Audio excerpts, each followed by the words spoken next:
sawirkeenu maanta maalin uu ka fiican yahay ma jiro Soomaaliland maanta way wada joogtaa wax kasti oo Soomaaliland gudaheega kala tafaariqeynaya shacbigeena inaan loo sheegin oo inay dhigu raaricin baan kula talinayaa hadday naga furfuranto mar dambe guntintaas ma xilmayso shacbigeenu wada jir inakoo wada jirnaba wax baahanayna inakoo wada jirna ayaan himiladeena aqoonsiga aan ku raadinayna caalamkan ku gaari doonaa inakoo kala jirna waxba kuma gaarin waxaan leeyahay shacbi weynaha ninka idin jecel ee dalkan jecel waxa weeye ka wada jireeyay ila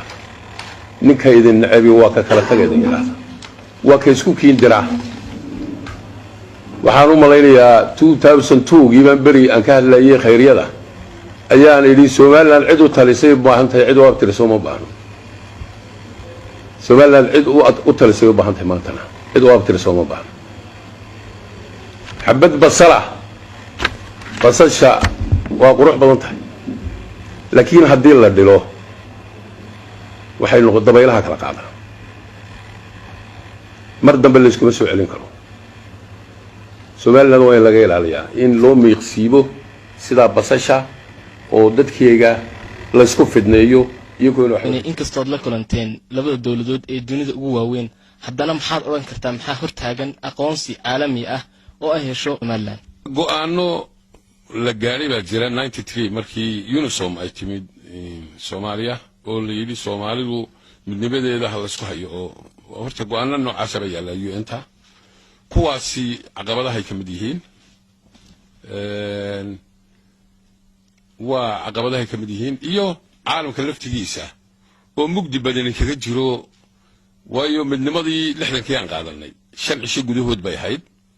marka qaar badan baan caalamka garanaynba Soomaaliya iyo Soomaaliland ma laba dal bay kala ahaayeen taariikhdii horeba aan garanayn oo loolaha yaga safarada aan ku jirno wax weeyaan in caalamka ku qancino u sheegno taariikhdayada waxay tahay waxaan aaminsanahay marka Afrika iyo meelo badan ba inay ku qanceen waxna way iska bedeli doonaan haddii muddo ay taagnayd waxaan rajaynayaa inay wax badan iska bedeli doonaan aqoonsiga Soomaaliland uu iman doonaa insha Allah waan waxaan waraysi u siiyay Cabdullaahi Yuusuf Universal TV wuxuu ku sheegay in dawladdiisu ay ogashahay wada hadal ay la gasho Soomaaliland sidoo kale wuxuu sheegay in haddii ay Soomaaliland sidoo hadalka u dhigayay ay joojin weydo duulaankii ku hayso gobollo aan lahayn ay tallaabo qaadi doonaan arrintaas sidoo aragtan madaxweyne wallahi anigu waxaan qabaa horta dadkiisa hala hadlo oo u sheeganayo inuu madaxweyne u yahay waa heshiisiyo Soomaaliland halkaas iska joogtaa maamul shaqeynaya oo kaayaga la mid ah doorasho lagu doortay dimuqraadiya sida aan laga doorto kale horta bal meesha uu joogo ha ka sameeyo dadkiisa la heshiisiyo Cabdullaahina waa nin dagaalka aad ugu boo oo aad u jecel adduunyadana dagaal uma maamulay horta aqli baa lagu maamulaa iyo garasho iyo ummadaha lagu maamulaaye dagaal lagu maamulo dagaalku waxa ugu dambeeya binaanka oo qaado anigu waxaan qabaa dhulna inuu qabiil u sheegto haddana madaxweyne Soomaaliya uu sheegto waa wax iska hor imanayo isnaqdinaya oo ducfi ku asaga baan anigu oran karaa markuu yiraahdo gobollo aanan la lahayn Soomaaliland qabiil dhul kuma raadinayso dhul xorriyad ay ku qaadatay 60kii iyo Soomaaliland kala hadlaysa kuma salaysno annaka taayadu qabaa'il iyo waxa kuma salaysno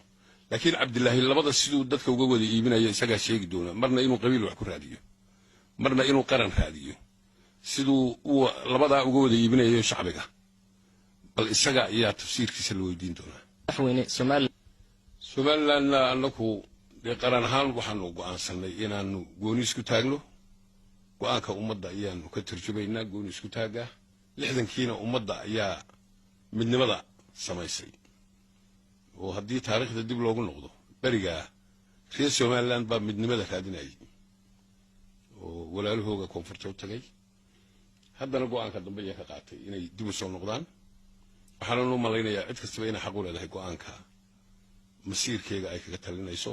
oo ma ahin wax la isku qasbi karo taana waxaan jecelahay inay dhinaca kale ixtiraamaan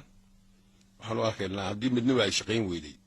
walaala isku agnool in la ahaado oo is ixtiraama oo aan dhibaato iyo dibindaabiyo midnaba aanan isku geysan intaana waxaan ka dhiganayaa hordhac wixii kala weydiinayso xukuumadda Somaliland ay la wareegtay gacan ku haynta magaalada Laascaanood iyadoo halkaa ay ka howlgaleen maamulka Somaliland maxaad oran kartaa muddada ay hayseen ayaa ku soo kordhiseen magaalada Laascaanood maxayse Laascaanood xukun la wareegideedu ku soo kordhisay Somaliland horta Laascaanood Somaliland way markii horeba ka tirsanayd waxaan ku sheegayaa horta inay maanta ka amaan badan tahay baan ku sheegayaa shalito markii qolada kala joogeen waxaan kale ku sheegayaa waxyaabihii ugu horreeyeen ka bilownay asaasiga ah inaan xafiisyadii baaba'sanaa aan kulligood dayactirnay oo adiga laftigaagu tagi karto haddaad u baahato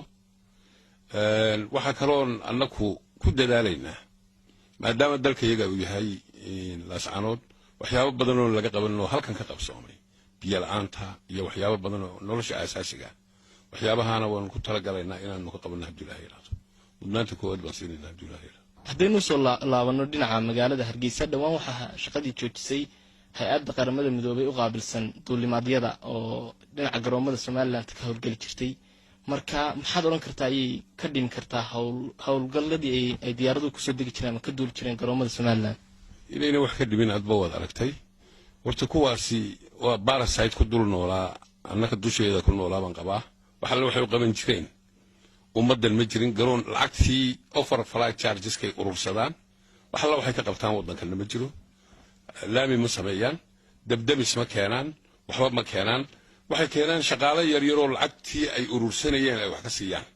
waxyaabo la isku hayay waxa weeye war lacagteeda aad urursanaysaan wax ma ka gelinaysaan dalkan ileen annaka magac ayaga ku urursataan lacag aad leedihiin ma ahin marka nimankaasi mar hadday diideen anigu waxaan qabaa inay iska tagaan garoonnada iyada annaka samaysanayna dad aqoon laho diyaaradaha hagana waan leenahay